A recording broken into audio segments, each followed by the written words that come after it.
Welcome to the official Business and Lifestyle Legends podcast. Real life stories, exciting interviews, and a lot of knowledge to change your life. And here is your host of today's episode, Ben Schneider. Welcome guys to this Business and Lifestyle Legends podcast. Today I have another awesome guest. He is owner or host of the Vertriebsfunk podcast in Germany, a career recruiting and sales podcast. He's the owner of Xenagos. It's a sales recruiting company, and he is one of the top headhunter in Germany. So let's welcome, guys, Christopher Funk. Hello, Christopher. How are you doing? Awesome that you're here today. So you're one of the top headhunter in Germany, but how did it came? How were you starting or choosing to start as a headhunter? Well, that's an interesting story. I myself was a head of sales at an internet startup around the 2000 ages, responsible for 40 to 50 account and key account managers. And it was just the turnaround from the new economy boom to the 9/11 downturn. And I had to change my complete sales team from farmers to hunters. And even if we had the biggest job board in Europe with Job Pilot, I couldn't find the right hunter candidates for me. And so I looked for a headhunter. And I found out that there was no headhunter who was really fit in sales, in pipeline management and all those stuff.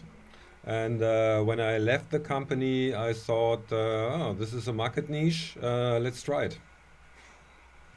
Awesome. So maybe first, before we go to another few questions, could you explain the differences between the keywords farmer and hunter? Yeah, I would love to. So it's, in English it's the farmers. Those are the classical key account managers. So they care for existing customers. They grow them. They keep them. They keep them from running away.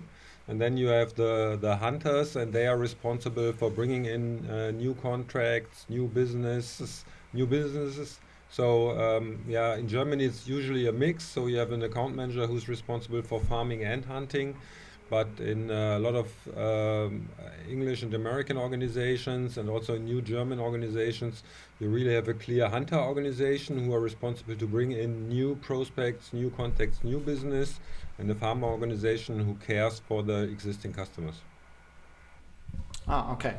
So you decided to start your own headhunting company. How did you start? Because I imagine if you want to be a headhunter, you need to have a lot of contacts, especially to big companies, to get those awesome, let's call them players, the salespeople. But how did you dive in there? How did you start? The easiest people to find and contact in the job market are salespeople, because you cannot hide them. The salespeople have to be on the homepage.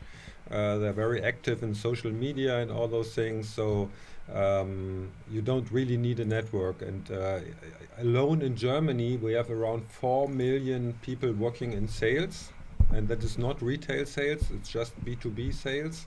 4 million, and I think no one can have such a network to know them all.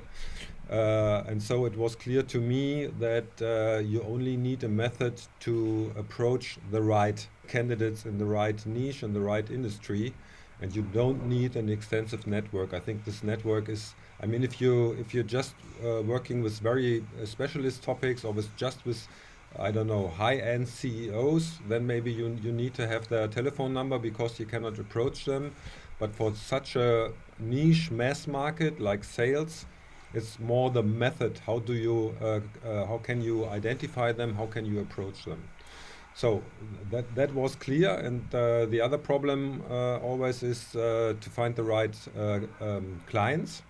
And therefore, I set up Salesforce as one of the first customers in Germany. I set up Salesforce, And between Christmas and New Year's Eve, I typed in a few hundred leads, and then on the 5th of January, I started cold calling potential clients.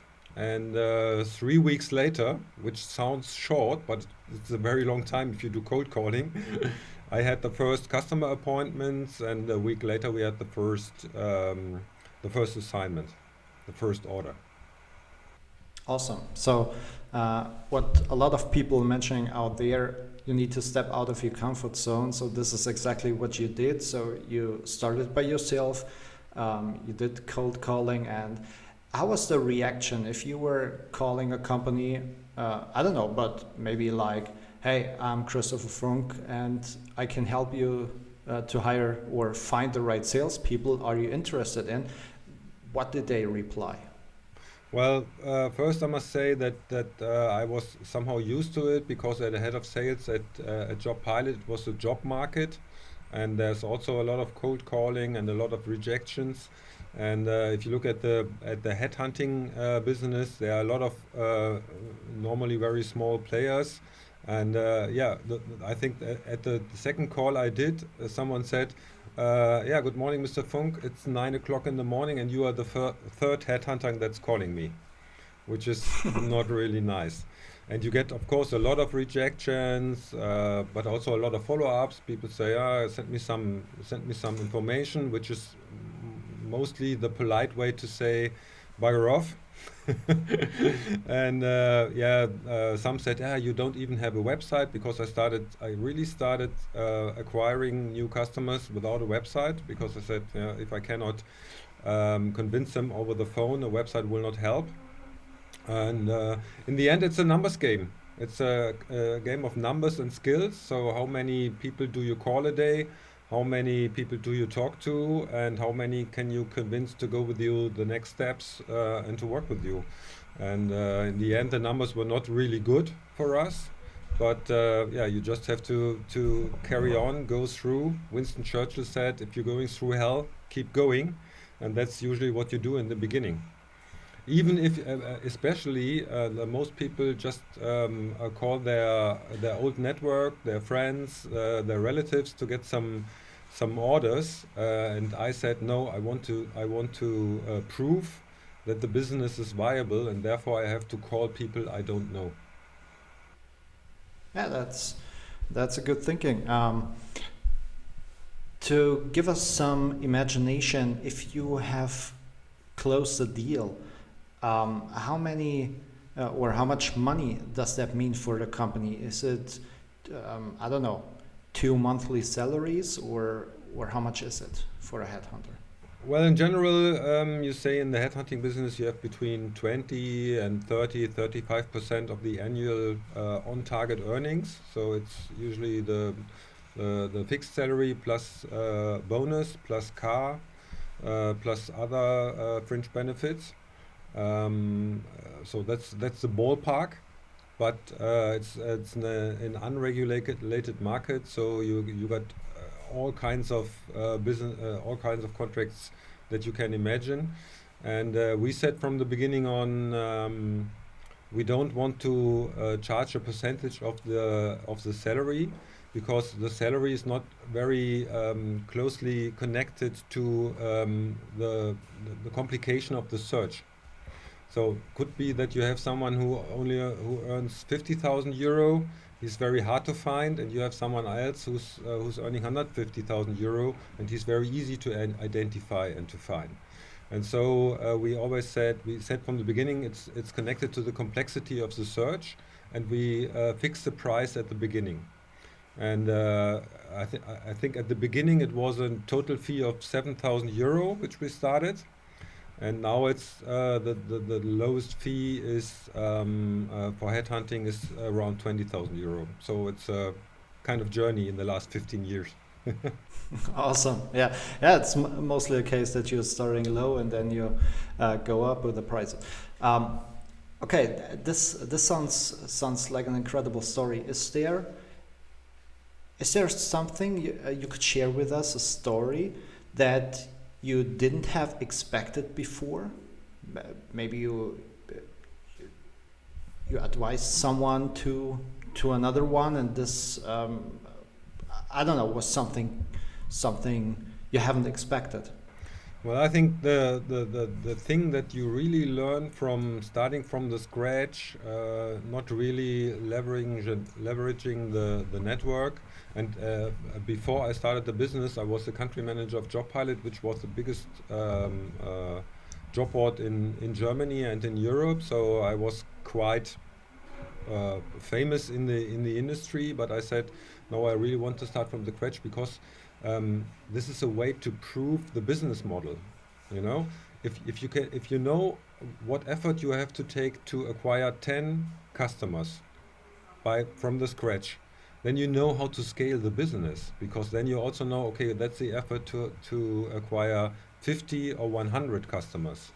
And at the time that when we said, oh, we have 10 customers now, which was after 3 or 4 months, now I can hire salespeople to really start scaling the business from step to step. And this is really for everyone who starts a new product or a new business. It's really a learning because in the beginning you start selling to people you know, but this comes to an end because your network is never endless. And then the real selling starts. And I would suggest start the other way around. Of course, you can sell to people you know, but you have to prove in the beginning, can I sell? Do I have a business model where I can grow the business out of the market and not out of the network? Yeah, definitely agree with that. But for some businesses, it's very hard if you start at zero. So, for example, if I'm nobody and I do not have any contacts or anything, and I would like to start a podcast or a magazine or something like that, it may be easier to start with you when you have some popular or some known friends, to interview them first, to get then people from outside. Because if you're trying to get someone from outside who is popular and you tell them, hey, I'm nobody and I have no listeners right now, would you like to do an interview with me? Maybe 99.9% will reject. So I think for some cases it might be interesting or might have a reason or might make sense to work with people from your inner circle. But that's a different business case. You're absolutely right. For a podcast, for media businesses, for getting more audience, that's completely right. But if you're really in B2B sales, that's also the question we also ask at startups and so on. Do you have a proven model how you can grow your customer base? Yeah.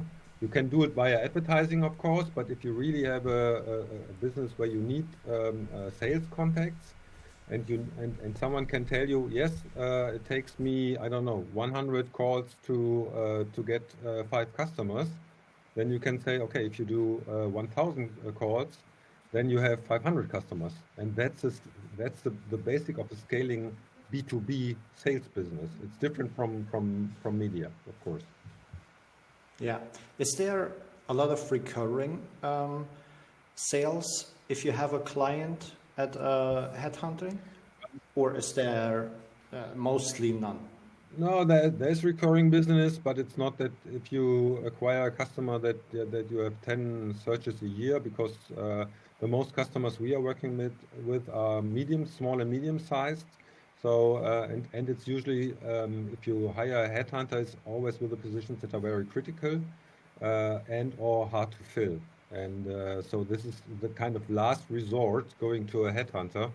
Even though we have some customers who understood that recruiting by yourself is also a work and takes time and also costs money, even if you don't see the money on the bill.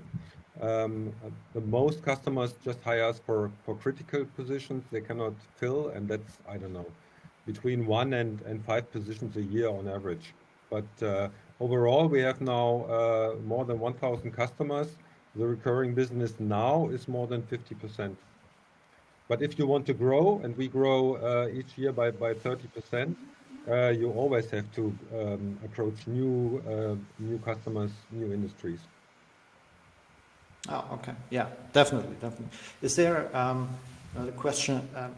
Are you getting paid by, yeah, if the company is hiring someone, or only after a trial period?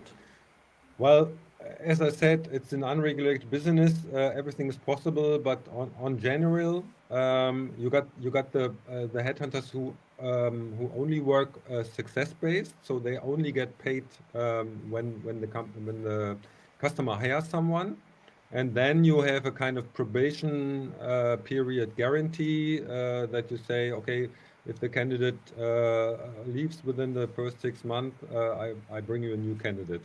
And there's a mix between these things. We say we always work with a fixed fee and a retainer, so the customer has to pay an amount of the fee in advance, so that I really get the commitment.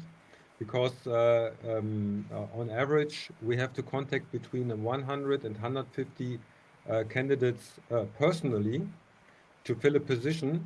So, and if I did this and I produced a number of candidates, and then the client says, "Oh no, I hired my brother-in-law for the position. I don't need you anymore," then I put a lot of effort in the job, and therefore you need a commitment from the client. That's also the problem with all the headhunters who work just success-based. You never know if you get the money.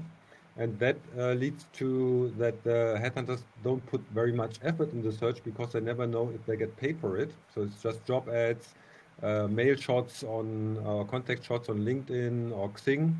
And that's also the reason why more than 60% of the German companies say that they are not happy with the performance of headhunters. So yeah, you get what you pay for. Makes sense. Makes sense. So you mentioned that you are growing by 30% each year. How do you acquire? Are you using online marketing techniques, or are you using the yellow pages and still doing cold calling? Or is it about your podcast? Well, it's a mix. In the last 3 years, we had 54% inbound businesses. So 54% of the revenue came via inquiries, via our chatbot, email, our website. And yeah, there's one factor is the niche. So we just fill in the niche sales positions, and there are we the gorilla in this niche. You know, there's only other small players. We are the biggest player in this niche. So if you look for a specialized headhunter for sales positions in Germany, Austria, Switzerland, also internationally for export, you usually come across us. Because organically, if you look for headhunter sales in Germany, we are usually on place 1 or place 2 in Google search. And where we are not, we buy Google AdWords. So we make sure that someone who's looking for such a kind of specialist like us, he has to come across us, he has to find us. And also the podcast, I mean, we have now then 500 episodes. So, and for every episode, we also do a blog, so with some keywords. So it's really hard to not find us if you're looking for something in our topic cloud. And that's the inbound, and then of course we also do outbound sales. So let's stick with that a little bit. You have a podcast. You mentioned in our talk before you have around 50,000 listeners per month. So I think, in my view, podcast is one of the best audiences you could have. So I think for my business, it's way better than, for example, YouTube or Instagram, because people are watching some videos, but they do not have a lot of time. And then in a podcast, if they listen to, they are listening 20, 30, 40, 50 minutes. So I think this audience is the best audience you could have, because they have a lot of money. If you read the statistics and they have a lot of time listening to you. Is that also something, because I think you reach a lot of business owners and maybe they trust you because they listen to you twice a week, and then they call you and mention, hey, Christopher, I know you from your podcast. Let's talk about hiring a sales manager, for example. Yeah, that would be the easiest way, and it also happens from time to time that they call us. And then, as you said, there's a lot of trust from the beginning on, because they know my expertise, they know me personally more or less, because you have them very close to your brain if you hear them on your headphones. That's true, but it's not enough to scale the business, because you cannot calculate it. I could not say now if I have 100,000 listeners, then I have double inbound businesses. That doesn't work. Let alone, it's really hard to double the number of listeners for a podcast from the scratch. So it's quite hard to scale a podcast.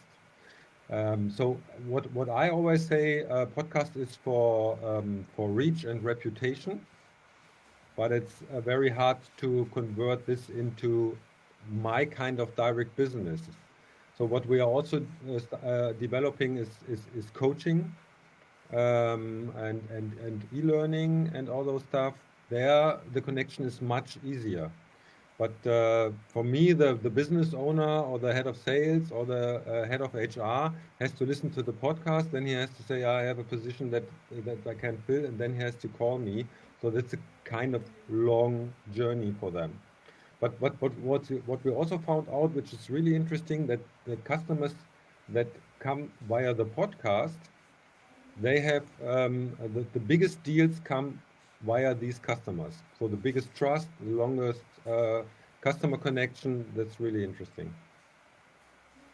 Yeah, because the customer journey is way longer than if you acquire someone with a Google ad and put them on a landing page and trying to get a lead from them. It's not comparable with if someone has listened to 200 podcast episodes, for example. Absolutely, yeah. So we are in strange times right now. So we are in mid of lockdown in Germany, and I think by next week it will get even worse. How is the headhunting business these days? So for me, one of my companies are doing e-commerce.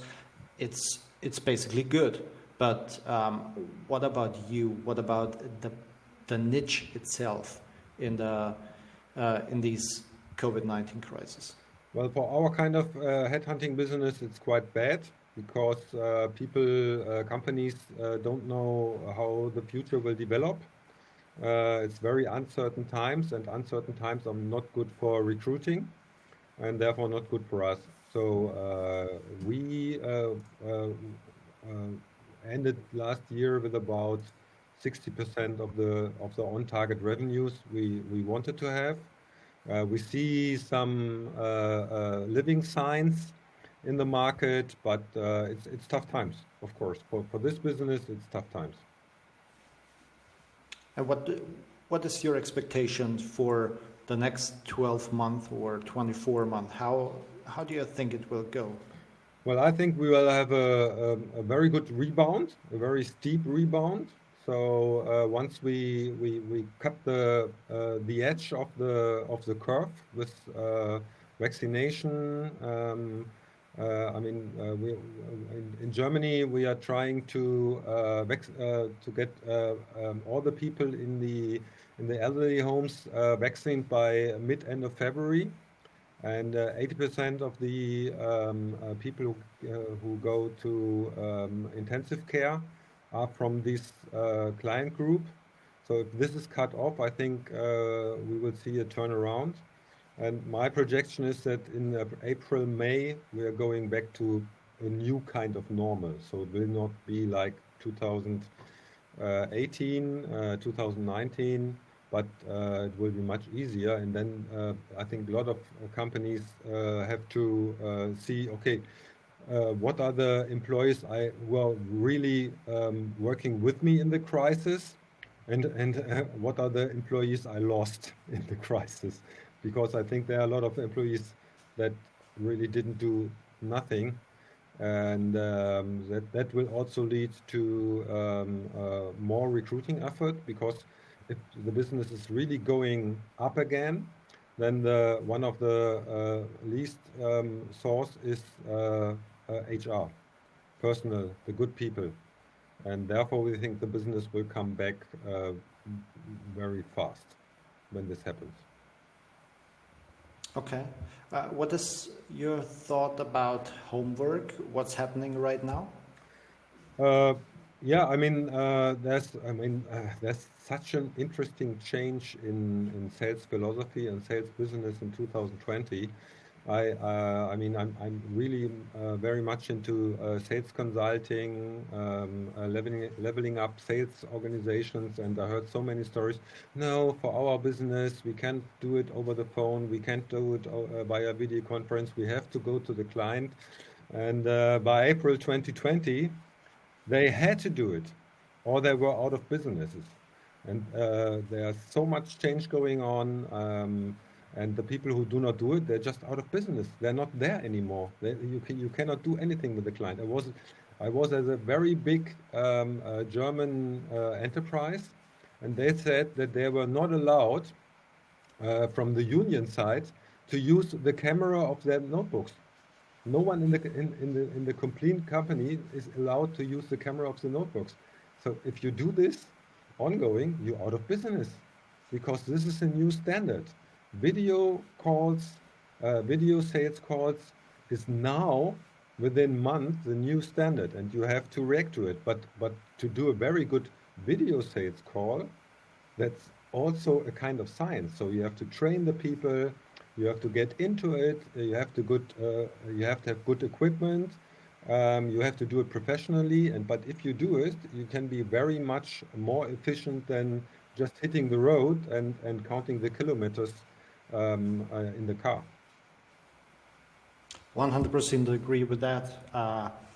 Let me share a little story. I have a client who is owning it's a kitchen retailer, and usually you would say, hey, this is not possible because people need to come here, they want to open the closets or the fridges, all that kind of stuff. But it is possible. We created like a possibility for them to do it via camera, and now they're walking with a mobile phone through their studio and showing them the kitchens, and also the planning is going to be online with them. And it is possible, definitely. You can sell kitchens for 10 grand a month, 10 grand, for example. That's not a problem. And that's a cheap kitchen. That's a cheap kitchen. Definitely. Would love if mine would only have cost 10 grand. But it's what I wanted to say. It's possible, but it's a mindset shift you need to go. Because for sure, if you are a mechanic and you need to repair a car, it's not possible, definitely. But for a lot of companies out there, it's definitely possible to do most of the sales process online. And as you mentioned, these days it's required. If you were not prepared for that, maybe you are done. Yeah, I think in the future the face-to-face sales call, so just going to the client or the client visiting you, is really premium. Maybe it's the end of the sales project. Now it's more at the beginning of the pipeline, so you have to meet each other to gain trust. This will also all be done online via phone calls, video calls, recorded messages, video messages, and all those stuff. And in the end, if it's a complicated deal, then maybe you say, okay, this is premium. We meet each other and we go for lunch or something like this. But all the other things can happen online, even also with car sales. I mean, if you want to buy a car now, you cannot go to the showroom And there are right now there are companies who are offering you got a virtual walkthrough, so you have a sales guy in the car with the camera, and he shows you everything. He walks you around through the car and everything. You can ask questions. So there are so many things possible, which are much more efficient than today. I mean, imagine such a showroom with all the cars. It's just in the center of the cities or at the outside the cities, but it's very expensive. So this is going to change, as well as the retail business in the cities has to change completely, or it's dead. Yeah, you're right, definitely. I think there will be a lot of change in the next years, and as you mentioned, could be possible that only the last step of a sales process is the one-on-one then, definitely. So great, was an awesome talk, Christopher. If you guys want to follow him, you can go on xenagos. Is it the .com? Both. It's both. You can go on xenagos.com and get in contact with him, or follow his Vertriebsfunk podcast if you are German speaking. Yes. Yeah, this was a very valuable talk. I think we learned a lot about headhunting today, and it would be great if you guys would be with us in the next episode. I say thank you, Christopher. Thanks for being here today. Thank you. Thank you for having me. And wish you all the best, guys. Thanks. Bye-bye.